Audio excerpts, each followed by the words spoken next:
देखो, जीवन में ना आप जिस चीज़ को सही ढंग से इस्तेमाल करोगे ना वो चीज़ आपका ग्रो करेगा। हाँ, अगर आपके पास पैसा है, उस पैसा को अगर आप सही ढंग से इस्तेमाल करते हो तो पैसा आपको बहुत ऊंचाई पे ले जाता है। आपके पास पैसा है, आपने बहुत अच्छा सिंपल सा कंफर्टेबल घर बनाया, बहुत हाईली लग्जरियस घर नहीं बनाया। घर के लिए जो सबसे इम्पॉर्टेंट चीज़ है वो है हवा, धूप, प्रॉपर पानी, वेंटिलेटर, मतलब साफ़ सफाई। बाकी पैसे से आपने बच्चे को बहुत अच्छा शिक्षा दी, संस्कार दी, सत्य न्याय धर्म के रास्ते पे चलने की उसको जो है, हाँ, आपने जो शिक्षा दी। अब बच्चा जो है बहुत अच्छा से पढ़ाई किया, वो भी आगे बढ़ रहा है, पैर पे खड़ा है, वो भी कहीं ना कहीं समाज के विकास में योगदान कर रहा है। तो ये चीज़ें क्या है, आपने पैसे का सही ढंग से इस्तेमाल किया। मान लो कि आप पैसा रखे, बहुत बड़ा लंबा चौड़ा महल बना लिए, फ्लैट पे फ्लैट खरीद लिए, और बच्चे को ना संस्कार दिया, ना शिक्षा दिया, ना उसको सत्य न्याय धर्म की बारे में बताया, बच्चा भी बेकार हो गया। अब आपने पैसा का क्या किया, दुरुपयोग किया। आपको लगता है कि अरे मैंने बहुत सारे फ्लैट खरीद के रख दिए हैं, बच्चा को किराया आएगा, उससे जीवन चलेगा। लेकिन आपने क्या किया, बच्चे के माइंड को डैमेज कर दिया। बच्चे के लिए आपने दुर्भाग्य का रास्ता खोल दिया। बच्चे को आपने सही शिक्षा नहीं दी कि बेटा तुमको पैर पे खड़ा होना है। क्या पैसा कमाते हो मैटर नहीं करता है, किस अमाउंट में कमाते हो मैटर नहीं करता है, लेकिन पैर पे खड़े होना बहुत ज़रूरी है। क्यों? क्योंकि जब आप पैर पे खड़े रहते हो मतलब अपने माइंड को आप सही दिशा में इस्तेमाल करते हो। देखो, हमारी लाइफ में भी ना ये चीज़ हर जगह अप्लाई होता है। आप देखो, आपके पास हाथ है, ठीक है, हम लोग सब जन्म लेते हैं तो दायां और बायां में अंतर नहीं होता है, लेकिन होता क्या है, धीरे धीरे ना हम दाहिना का ज़्यादा इस्तेमाल करते हैं। जो बच्चे लेफ़्ट हैंड का इस्तेमाल करते हैं, माँ भी उसको डांटती है कि बेटा दाहिना हाथ से लिखो, दाहिना हाथ से लिखो, बाएं हाथ का इस्तेमाल मत करो, इस्तेमाल ज़्यादा। तो क्या होता है कि बायां हाथ की शक्ति छीन होने लगती है, ख़त्म होने लगती है, और दाहिना हाथ जो होता है मजबूत हो जाता है। बायां हाथ जो होता है सिर्फ और सिर्फ हेल्पर हैंड बन के रह जाता है। हमारी लाइफ में ना माइंड के साथ भी बिल्कुल यही होता है, यही लॉ काम करता है। माइंड को जब आप सही दिशा में लेके चलोगे ना तो माइंड जो होता है उस दिशा में ग्रो करता है। अगर मन के अंदर आप सकारात्मक विचार भरते हो तो आप खुद में फील करोगे कि माइंड जो है कैसे ऊपर की तरफ उठ रहा उठ रहा उठ रहा।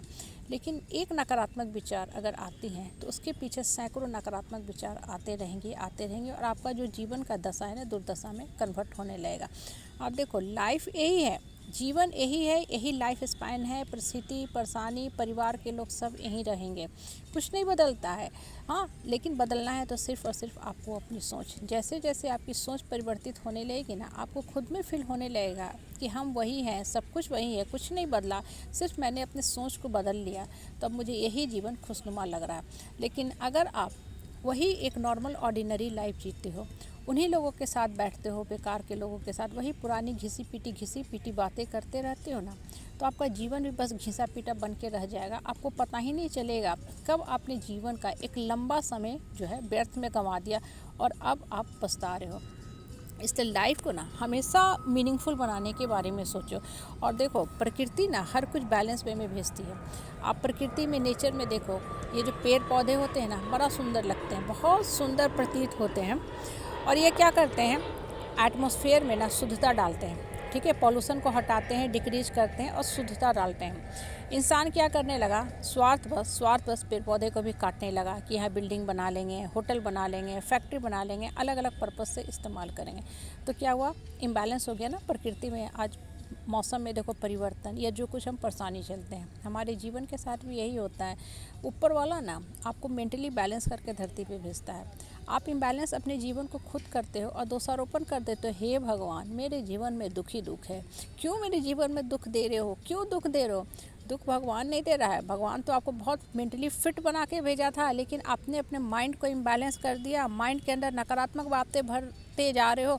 बेकार के लोगों के साथ जब आप बैठोगे तो आपको भी जीवन का वही स्वरूप दिखेगा। ऐसे लोग जो उठने वाले नहीं हैं उनको हमेशा हमेशा के लिए साथ छोड़ दो, कभी सटो मत, कभी सम्मान मत दो।